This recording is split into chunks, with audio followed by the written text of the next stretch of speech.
सनातन धर्म के इतिहास में जब जब इस धरती पर पाप का अंधकार बढ़ा है, तब तब उस परम पिता परमेश्वर ने किसी न किसी रूप में जन्म लिया है। दुष्टों का विनाश करने और सोए हुए इंसान को जगाने के लिए नारायण ने अलग अलग युगों में 10 दिव्य रूप धारण किए।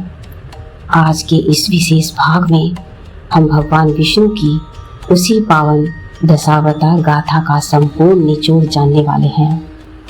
एक ऐसी यात्रा जो मत्स्य अवतार से शुरू होकर आने वाले कल की अवतार पर समाप्त होती है। प्रथम अवतार मत्स्य अवतार। जब पूरी सृष्टि प्रलय के घोर जल में डूब रही थी, तब वेदों की रक्षा करने और संसार को नया जीवन देने के लिए प्रभु सबसे पहले एक विशाल मछली के रूप में प्रकट हुए। दूसरा कूर्म अवतार।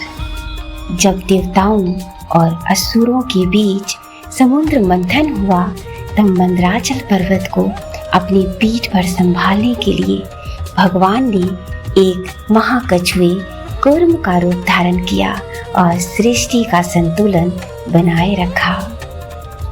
तीसरा वराह अवतार। जब हिरण्याक्ष नाम का दैत्य इस धरती को चुराकर समुद्र की गहराइयों में ले गया, तब एक महावराह सुअर का रूप लेकर प्रभु ने उस पापी का अंत किया और धरती माता को वापस अपने स्थान पर स्थापित किया। चौथा नरसिंह अवतार। जब अहंकार की सारी सीमाएं टूट गई, तब अपने परम भक्त प्रहलाद की पुकार पर खंभे को फाड़कर आधा सिंह और आधा इंसान बनकर नरसिंह भगवान प्रकट हुए और अत्याचारी हिरण्यकशिपु का छाती चीरकर वध कर दिया।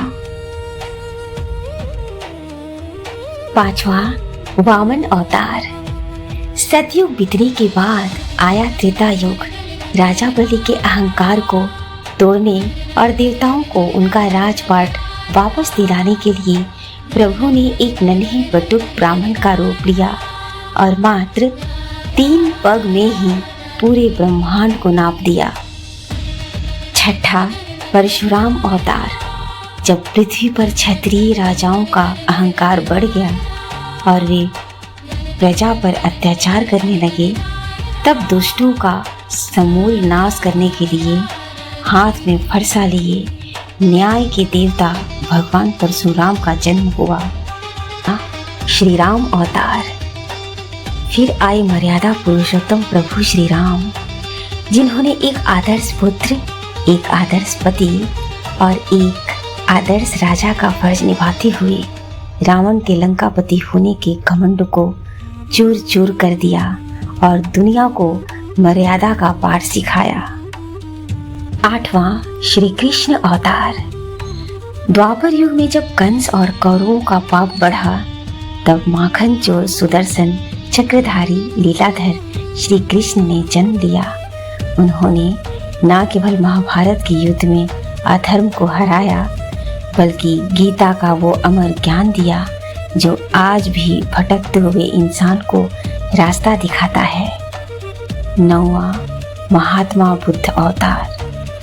फिर कलयुग के आरंभ में जब दुनिया हिंसा और नफरत की आग में जल रही थी, तब इंसानों को करुणा, दया और शांति का मार्ग दिखाने के लिए प्रभु महात्मा बुद्ध के रूप में आए। उन्होंने सिखाया कि राजपाट त्याग कर दूसरों के आंसू पोंछना ही सबसे बड़ा धर्म है।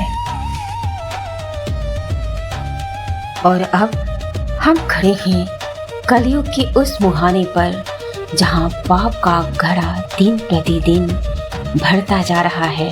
शास्त्रों के अनुसार जब यह कलयुग अपने अंतिम चरण में होगा, तब इंसानियत पूरी तरह मर जाएगी।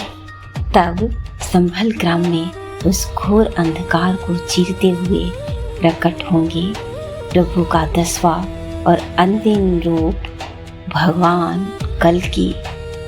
हाथ में बिजली की तरह चमकती हुई काल रूपी तलवार, और देवदत्त नाम के दिव्य श्वेत घोड़े पर सवार होकर जब नारायण धरा पर उतरेंगे तो उनका तेज करोड़ों सूर्य से भी अधिक होगा।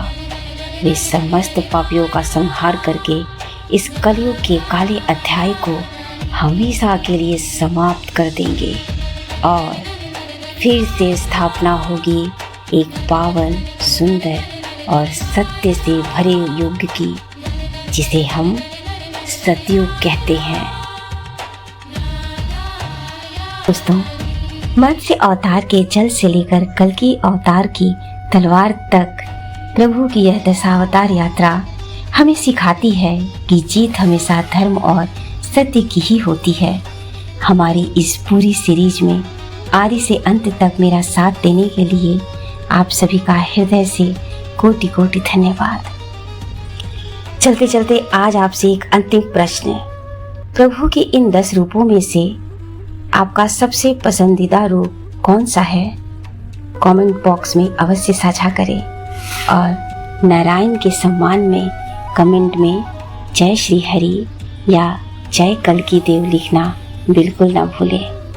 यदि यह महागाथा आपके दिल को छू गई हो तो अपने इस चैनल को सब्सक्राइब करके अपना प्रेम और आशीर्वाद जरूर दीजिए। मिलते हैं एक नई और अद्भुत गाथा के साथ।